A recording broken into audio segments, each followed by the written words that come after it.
BJP একটি অসভ্য বর্বর রাজনৈতিক দল। একটি ভোটও বিজেপিকে নয়, একটা ভোট বিজেপিকে দেওয়া মানে তৃণমূলের হাতকে শক্ত করা। গোটা ভারতবর্ষের বুকে সবচাইতে জঙ্গলরাজের মাথাটাই হচ্ছে নরেন্দ্র মোদী। ওই যে ভোট আসছে দাবার দেখবে ওই দিদি দিদি করে ডাকবে, নিশি ডাকছে দিদি দিদি। উমর খালিদ, সার্জিল ইমাম কেন জেলে আছে? শুভেন্দু অধিকারী আগে নিজের বাবার পরিচয়টাকে ঠিক করাক। শিশির অধিকারীর ছেলে না মোদির বাচ্চা, এই নোট। और मेरा सीना तनता दबा, एक मेरी दीदी शेरनी पूरी पार्लियामेंट को हिला मोदी रही शेरनी। है, भारत माँ की सेवा के लिए हिला रही है। না, যারা ভাবছেন মমতা আর মোদির এই সুখের সংসারটা চলবে চিরকাল, বুঝতে পারবেন না কখন বদলে যাবে সবটা। যতই আপনি বিজেপিকে ভোট দিন না কেন, বিজেপি তৃণমূলের বিরুদ্ধে কিচ্ছু করবে না। বিজেপি বাংলায় শিল্প আনবে না। বিজেপি বাংলায় অনুপ্রবেশ করে হিন্দু মুসলমান করে ভোট বৈতরণী জেতবার চেষ্টা করছে। তৃণমূলকে সরাতে চান, আপনি বিজেপিকে ভোট দেওয়া বন্ধ করুন। ঠিক যেভাবে আমরা বলেছি তৃণমূলকে ভোট দেওয়া মানে বিজেপির হাতকে শক্ত করা, কালকে মোদি এটা প্রমাণ করে দিলেন। মোদি কাল এটা প্রমাণ করে দিলেন যে উনি এমন কিছু করবেন না যাতে তৃণমূল কংগ্রেস বিপদে পড়ে। সিঙ্গুরের তথাকথিত মমতা ব্যানার্জির জমি অধিকারের লড়াই ইতিহাস বইতে স্থান পেয়েছে। তাহলে ইতিহাস বদল করার জন্য এই লড়াই। ভাবছেন আরএসএস জানে না? বেচারাম মান্না ওখানে ইতিহাস বইতে স্থান পেয়েছেন, আরএসএস জানে না? টাটার কারখানা এখান থেকে কোথায় গেল? গুজরাটে তখন কার সরকার চলতো? প্রধানমন্ত্রী নরেন্দ্র মোদী মুখ্যমন্ত্রী ছিলেন তখন। তাহলে বাংলার মানুষ তখন দেখেছে সিপিএম 34 বছরের রাজ দাঁড়াতে হবে। এখন মনে হয় না মমতা ব্যানার্জি 15 বছর একটুখানি পুরনো হয়ে গেছে? এখন কেউ বলে না এতদিন ধরে সরকার চলছে? ওই যে মাঝে মাঝে 5 বছর করে বদলানোটাই ভালো। এই একটা লোক ছিল না, একটা গ্রুপ ওখানে বদলায়, খুব ভালো, বদলানোটা দরকার, ডেমোক্রেসির জন্য বদল দরকার। কোথায় গেলেন ভাই আপনারা? উদাও ভোটবাজারিতে নেমেছিলেন, ভোটবাজারি করেছেন, চলে গেছেন। কাল প্রধানমন্ত্রী নরেন্দ্র মোদী বলছেন যে বিহারে জঙ্গলরাজ খতম করেছি, বাংলার বুকে মহা জঙ্গলরাজ চলছে, এই মহা জঙ্গলরাজ খতম করে সোনার বাংলা গড়ব। আরে গোটা ভারতবর্ষের বুকে সবচাইতে জঙ্গলরাজের মাথাটাই হচ্ছে নরেন্দ্র মোদী, প্রধানমন্ত্রী। হ্যাঁ, তো ভারতবর্ষের বুকে কি চলছে এতদিন ধরে? একজন প্রধানমন্ত্রীর ভূমিকা কি ছিল যেদিনকে আকলাককে মারছিল? প্রধানমন্ত্রীর ভূমিকা কি ছিল যেদিনকে মতুয়াদেরকে বেনাগরিক করে দেওয়া হলো? প্রধানমন্ত্রীর ভূমিকা কি ছিল আসামে যেদিনকে 12 লক্ষ হিন্দু তাদের নাম যখন এনআরসিতে চলে গেল? প্রধানমন্ত্রীর ভূমিকা কি ছিল যখন মণিপুর জ্বলছিল? প্রধানমন্ত্রীর ভূমিকা কি ছিল যখন গোটা দেশ জুড়ে এই এই এই অসংবেদনশীলতা, অসহিষ্ণুতা যখন চূড়ান্ত কাজ নিচ্ছিল, তখন প্রধানমন্ত্রী কি করছিলেন? 10 লাখিয়া স্যুট পরে ঘুরে বেড়াচ্ছিলেন, বিদেশ ভ্রমণ করছিলেন, জনগণের টাকায় লপচপানি করছিলেন। এর বাইরে তো কিছু করেননি। আর একে ওকে তাকে টন্ট করছিলেন। একজন প্রধানমন্ত্রী তার কাজ হচ্ছে বিভিন্ন বিরোধী দলের নেতা নেত্রীদেরকে টন্ট করে করে কথা বলা। তা প্রধানমন্ত্রীর জায়গা তো আপনার পাড়ার লোককে বসিয়ে দিলেই একই হতো। পাড়ার তৃণমূলের মস্তানের সাথে মোদির কি তফাৎ হয়? ওই যে ভোট আসছে দাবার দেখবে ওই দিদি দিদি করে ডাকবে, নিশি ডাকছে দিদি দিদি। আর দিদিও বলছে আসি আসি, আমি আছি তোমার সাথে মোদি। এই গভীর প্রেমের সম্পর্ক, এর মধ্যে যদি আমরা ঢুকি তাহলে বুঝতে পারবো যে ভারতবর্ষের বুকে কোন ষড়যন্ত্র এরা তৈরি করেছে। কোন ষড়যন্ত্রের বলে নির্বাচনী ইস্যু থেকে আপনার কাজের অধিকারের কথাটা বদলে গিয়ে অনুপ্রবেশ হয়ে যায়। আপনি জানেন নিশ্চয়ই মমতা ব্যানার্জি অনুপ্রবেশের কথা 2005 সালে বলেছিলেন। কোথায় বলেছিলেন? পার্লামেন্টে দাঁড়িয়ে বলেছিলেন। বলেছিলেন তো? কেন বলেছিলেন? কার এজেন্ডা তিনি ফুলফিল করেছিলেন? যদি মনে না থাকে আমি মনে করিয়ে দেব, নরেন্দ্র মোদীর একটা ইন্টারভিউ, একটা বক্তৃতা, সেই সময় যে বক্তৃতায় দাঁড়িয়ে উনি বলেছিলেন 2014 সালের ভোটের আগে যে মমতা ব্যানার্জি মোদীর এজেন্ডাই সেদিনকে কিভাবে পরিপূর্ণ করেছিলেন। আমি আপনাকে শুনিয়ে দিলে আপনি বুঝতে পারবেন। এই সেই বক্তৃতা।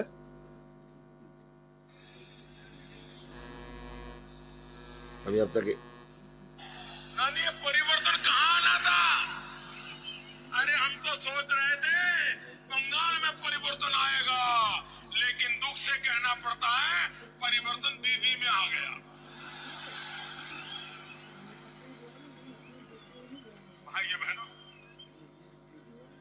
भाइयों बहनों, दीदी आपने 2005 अगस्त में पूरी पार्लियामेंट में तूफान खड़ा किया था। किस बात के लिए? बांग्लादेश से आए हुए घुसपैठियों के खिलाफ। आपने संसद में पूरी संसद को हिला दिया था। दीदी आपने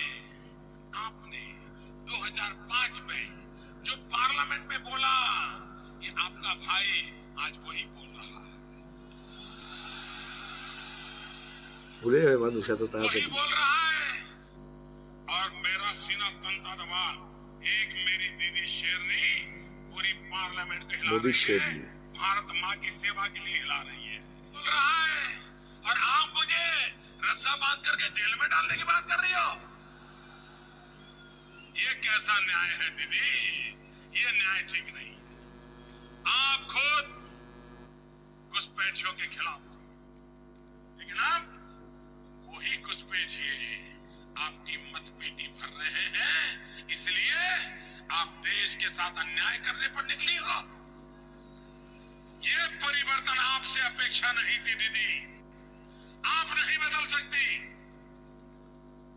आप वापस लौटो, भारत माँ की सेवा करने के लिए वापस लौटो। अरे सत्ता তুমি तो বাধা आएगी আছো, नहीं। তুমি পারবে না বিজেপির বিরুদ্ধে লড়তে, তোমার পৌঁছতেই হবে ওখানে। 2014 বক্তৃতা, তখন মোদি প্রধানমন্ত্রী হয়নি, হওয়ার আগে পশ্চিমবঙ্গের রাজনীতিতেও বামফ্রন্ট কমেনি, কংগ্রেস কমেনি, তখনকার বক্তৃতা এটা। তারপরের বক্তৃতাগুলো শোনো। ওই জন্য আমি বলেছি 11 থেকে 14 পর্যন্ত মোদি আর দিদির যত বক্তৃতা আছে সব বক্তৃতাগুলো অ্যানালিসিস করো, বুঝতে পারবে পশ্চিমবাংলার বুকে কোন গেম খেলা হয়েছিল। কিন্তু বর্তমানে তো সাধারণ মানুষ রীতিমতো এর হেনস্থার শিকার হচ্ছে। সাধারণ মানুষকেই পথ খুঁজতে হবে। মানুষ ইতিহাস রচনা করেন, জ্যোতি বসুর বাংলায় মানুষই ইতিহাস রচনা করবেন। কখন ইতিহাস রচনা হবে বুঝতেও পারবেন না। যারা ভাবছেন মমতা আর মোদির এই সুখের সংসারটা চলবে চিরকাল, বুঝতে পারবেন না কখন বদলে যাবে সবটা, বুঝতে পারবেন। আজকে সুপ্রিম কোর্ট একেবারে তো বড় সড় রায় দিয়েছে নির্বাচন, বিরাট বড়, তাতে করেও কিছু হবে না। নির্বাচন কমিশন এই মুহূর্তে আমাদের দেশে একেবারে নিরপেক্ষ কোনো সংস্থা নয়, এটা বিজেপির গণসংগঠনে পরিণত হয়েছে। কিন্তু এই শুভেন্দু অধিকারী থেকে বিজেপি নেতৃত্ব বলেছিল যে অনুপ্রবেশকারী এবং মুসলিম অনুপ্রবেশকারী রোহিঙ্গা ধরবে, কিন্তু দেখা যাচ্ছে যে আমাদের শুভেন্দু অধিকারী আগে নিজের বাবার পরিচয়টাকে ঠিক করাক। শিশির অধিকারীর ছেলে না মোদির বাচ্চা, এই জন্য উনিও নোটিশ পাবেন, যা অবস্থা হচ্ছে উনি পাবেন। সব করে কিছু হয় না, প্যারানয়েড। ওই যে বাচ্চা ছেলেটাকে সেই শ্মশানে নিয়ে বলুন আমি মোদির বাচ্চা, ওইটুকু বাচ্চা তার বাবা মারা গেছে, ওই বাচ্চাটাকে কেড়ে নিয়ে বলে হিন্দুর বাচ্চা, মোদির বাচ্চা। সাই মানে রে কি বলবো আমি, ছেড়ো। আজকে নেতাজির বংশধর তাকেও না না দেখো, এটা নেতাজির বংশধর বলে তো আলাদা কোনো ব্যাপার নয়, দেশের লক্ষ লক্ষ নাগরিক পাচ্ছেন, মানুষকে হ্যারাস করা হচ্ছে, এ নিয়ে তো কোনো সন্দেহ নেই। সবাইকে আমি পেয়েছি, গতকাল আমি গেছিলাম ইয়ারিং, আবার সাধারণ মানুষকেও এখন প্রমাণ করতে হবে যে সে ভারতীয় কিনা। হ্যাঁ, তা কোন সময় এটা প্রমাণ করতে হয়? রাষ্ট্র যখন সমস্যায় থাকে, রাষ্ট্র যখন নিজের কোমরের জোরে দাঁড়াতে পারে না, তখনই হয় এটা। রাষ্ট্র থুনকো হয়ে যাচ্ছে। মোদি মমতার এই জামানাতে রাষ্ট্র ব্যবস্থাটা থুনকো হয়ে যাচ্ছে, এটাতে বোঝা যাচ্ছে।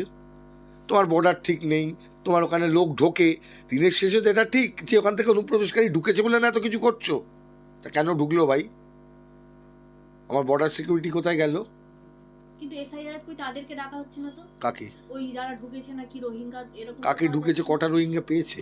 সেটাই তো। খুঁজে দিক না, খুঁজে দিতে বলো। ওই জন্য বললাম এইসব বাংলার মানুষকে বলবো বিজেপিকে একটা ভোটও দেবেন না, নষ্ট করবেন না ভোট। বিজেপিকে ভোট দিয়ে দিয়ে 21 সালে সুযোগ হারিয়েছেন, 16 সালের সুযোগ যেটা পেয়েছিলেন ওটা যদি আপনি 21-এ যদি আর একটু বাড়াতে পারতেন, 16-এ বাম কংগ্রেস যা সিট পেয়েছিল যদি 21-এ বাড়াতেন তাহলে 21-এ অনেক কিছু হতো, কিন্তু মাঝখানে 19-এ আপনারা বাম কংগ্রেসকে প্রায় শূন্য করে দিয়েছেন। মন্দির মসজিদের রাজনীতি বন্ধ হয়ে গেলে মমতা ব্যানার্জির রাজনীতিও বন্ধ হয়ে যাবে।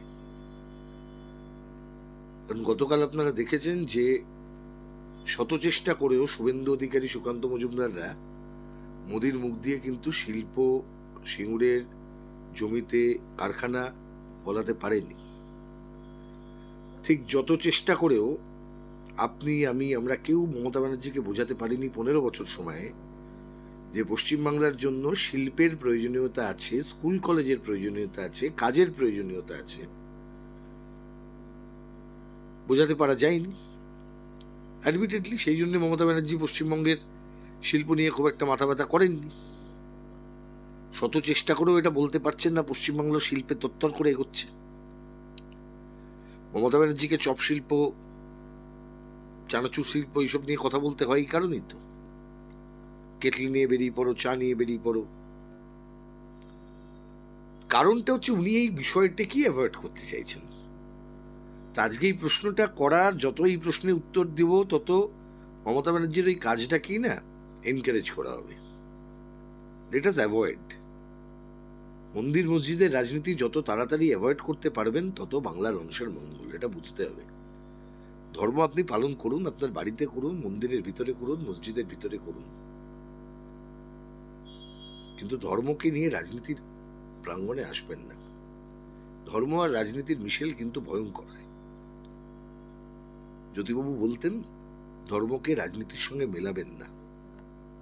বিজেপির রাজনীতির সবচেয়ে বড় দোষ হচ্ছে তারা ধর্ম আর রাজনীতিকে মিশ্রণ করতে চায়, যার ফলে আপনি দেখেছেন যে গোটা দেশ জুড়ে এত ঘৃণা, এত ঘৃণা, এত বিভাজন। এটা শুধু আর ধর্মে বিভাজন থাকছে না, হিন্দু মুসলমানের বিভাজন থাকছে না। এখন ভারতীয় কে ভারতীয় নয়, আপনি নাগাল্যান্ডের লোক হলে আপনাকে বলে দেবে চাইনিজ, আপনি বাঙালি মুসলিম হলে আপনাকে বলে দেবে বাংলাদেশি, অনুপ্রবেশকারী, ঘুষপেটিয়া। আপনি প্রতিবাদ করলে আপনাকে বলবে আরবান নকশাল। আপনি যদি লড়াই করেন, মিছিল করেন, আপনাকে বলবে যে আপনি জঙ্গি। আপনি যদি প্রতিবাদকে প্রতিরোধের জায়গায় নিয়ে যেতে চান আপনাকে বলে দেবে আপনি সন্ত্রাসবাদী, ইউএপিএ দিয়ে দেবে। সারা দেশে তো এটাই হয়েছে। উমর খালিদ, সার্জিল ইমাম কেন জেলে আছে? আজকে তোমরা ভুলে গেছো ভাঙড়ে তখনো পর্যন্ত 2021-এর নির্বাচন হয়নি। ভাঙড়ে ওই পাওয়ার গ্রিড তার কাজকর্মকে কেন্দ্র করে যে জমি, সেই জমি উচ্ছেদ নিয়ে যে ঐতিহাসিক আন্দোলন হয়েছিল, তখন যাদের গ্রেপ্তার করা হয়েছিল তাদের বিরুদ্ধে পর্যন্ত এই মমতা ব্যানার্জির সরকার ইউএপিএ লাগিয়েছিল। যে ধারায় দিল্লি দাঙ্গায় ওমর খালিদ, সার্জিল ইমামের বিরুদ্ধে ইউএপিএ আইনে তদন্ত চলছে, তারা জেলে আছে। সেই শর্মিষ্ঠা চৌধুরী, অলিভ চক্রবর্তী, এদের নামে তখন লাইন দিয়ে ইউএপিএ ধারা দেওয়া হয়েছিল। কেন? তাহলে ইউএপিএ অ্যাপ্লিকেশন করবার ক্ষেত্রে তৃণমূল, বিজেপি এদের কোনো ফারাক নেই। তাহলে ভেদ, ঘৃণা, বিভাজন এটা যদি বাড়াতে চান তাহলে মন্দির মসজিদ নিয়ে কথা বলুন। আর নইলে একজন সাংবাদিক হিসেবে, একজন নাগরিক হিসেবে আমাদের যে দায় আছে, কথা হোক কাজকর্ম নিয়ে, কথা হোক স্কুল কলেজ নিয়ে, বাংলার বুকে যখন মানুষ ঢুকছে, শিল্প নেই, কর্মসংস্থান নেই, সেখানে সিঙ্গুরের মতো জায়গাকে বেছে নিয়ে সেখানে প্রধানমন্ত্রী এলেন এবং তিনি সবার মধ্যে শুধু রাজনৈতিক স্লোগান, রাজনৈতিক কথাবার্তা বলে চলে গেলেন, কোনো রকম এটা বাংলায় যারা বিজেপিকে ভোট দিচ্ছেন বা বিজেপিকে ভোট দিয়ে মনে করেছেন তৃণমূলকে সরিয়ে দেবেন, তাদের জন্য এটা হচ্ছে সতর্কবার্তা। এই নির্বাচনে যদি বিজেপিকে একটি ভোটও দেন, তাহলে মনে রাখবেন আপনি তৃণমূলের হাতকে শক্ত করছেন। তৃণমূলকে সরাতে চান, আপনি বিজেপিকে ভোট দেওয়া বন্ধ করুন। তৃণমূলকে একমাত্র সরাতে পারে বামপন্থীরা, বাম ফ্রন্ট, এবং আরও স্পেসিফিক্যালি বললে সিপিআইএম নেতৃত্বাধীন বাম ফ্রন্ট। কোনো মেকি বামপন্থী মুখোশ পড়া দু একটা রাজনৈতিক দল নয়। কিছু তৃণমূলের ভাড়া কাটা বামপন্থী সংগঠন আছে, তারা ইলেকশন এলেই ভাড়া কাটতে নামে তৃণমূলের হয়ে, তারা নয়। আমি শুধু মনে করিয়ে দেবো, যেদিনকে যে কারণে কালকে নরেন্দ্র মোদী এই কথা বলতে পারেননি, কারণ বিজেপির অফিসিয়াল স্ট্যান্ড সিঙ্গুরের প্রশ্নে নরেন্দ্র মোদী জানতেন। এখানে শুভেন্দুবাবু আর সুকান্ত মজুমদার যতই হাওয়া দিক না কেন, ওইখানে শিল্প হবে শিল্প হবে, আর লোকেও চলে গেল টাটার মূর্তি বানিয়ে নিয়ে। কারখানা হবে সিঙ্গুরে, বিজেপি কারখানা বানাবে। কাজের জন্য আপনি বামফ্রন্টকে চেয়েছিলেন। বুদ্ধদেব ভট্টাচার্যের সরকারকে হারাবার জন্য তৃণমূল বিজেপি সেই সময় পিডিএস, এই বামপন্থী কয়েকটা ছোট ছোট রাজনৈতিক দল, সেই সময় কিছু কংগ্রেসের কিছু লোকজনও ছিলেন, সব একটা জায়গায় জড়ো হয়েছিলেন। ইতিহাস আমরা মুছে যায় না আমাদের কাছ থেকে। তাহলে কি দাঁড়িয়ে রইল? রাজনীতিতে কোনটা আমরা দেখি? সার্টেনিটি দেখি তো। একটা লোক কি বলছে, 2007-এ তার বক্তব্য যা ছিল, 2016-তে সেই বিষয়ে একই বক্তব্য রেখেছে, 21-এও একই বক্তব্য রেখেছে, 26-এও একই বক্তব্য রেখেছে। কার এই কনসিস্টেন্ট ইতিহাস আছে বামফ্রন্ট ছাড়া? কার এই কনসিস্টেন্ট ইতিহাস আছে যে আমার রাজনৈতিক স্লোগানের পর আমার পার্টি শূন্য হয়ে গেছে, তাও আমি ওই স্লোগান ধরে রেখেছি যে আমি শিল্প ওই জমিতে করব, আর শিল্পায়ন ছাড়া বাংলার মুক্তির অন্য কোনো রাস্তা নেই। আরে ধর্মের নামে মুসলমানের ভোট কেটে, হিন্দুর ভোট কেটে ভোট বাজারি অনেক কিছু করা যেতে পারে, কিন্তু ভোট বাজারে ভোট ধরাটাই তো রাজনৈতিক দলের কাজ নয়। রাজনৈতিক দল একটা জাতিকে এগিয়ে দেয়। কাদের চিন্তা সার্টেন ছিল শিল্পায়নের প্রশ্নে? সিপিআইএম। 7-এও যা বলেছে, 9-এও তাই বলেছে, 11-তেও তাই বলেছে, 16-এ তাই বলেছে, 21-এও তাই বলেছে, 26-এও তাই বলছে। আর এইটাই আজকে প্রমাণিত হয়ে গেল, যতই আপনি বিজেপিকে ভোট দিন না কেন, বিজেপি তৃণমূলের বিরুদ্ধে কিচ্ছু করবে না। বিজেপি বাংলায় শিল্প আনবে না।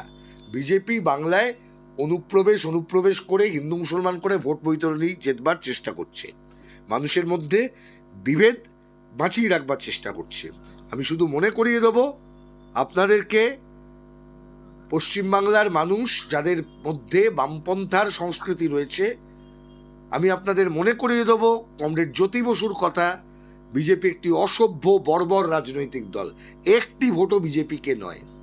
কিন্তু বিজেপি বলছে যে বাঁচতে চাইলে বিজেপিকে, বাঁচতে চাইলেই তো বিজেপি, মোদি এসে কিছু করবে না, মোদি কারখানা করবে না, মোদি মমতাকে ধরবে না, মোদি তৃণমূল চুরি করবে, বিজেপি গভর্নমেন্টটাকে সমর্থন করছে। মোদি এবং মমতার মধ্যে কোনো ফারাক নেই। একটা ভোট বিজেপিকে দেওয়া মানে তৃণমূলের হাতকে শক্ত করা।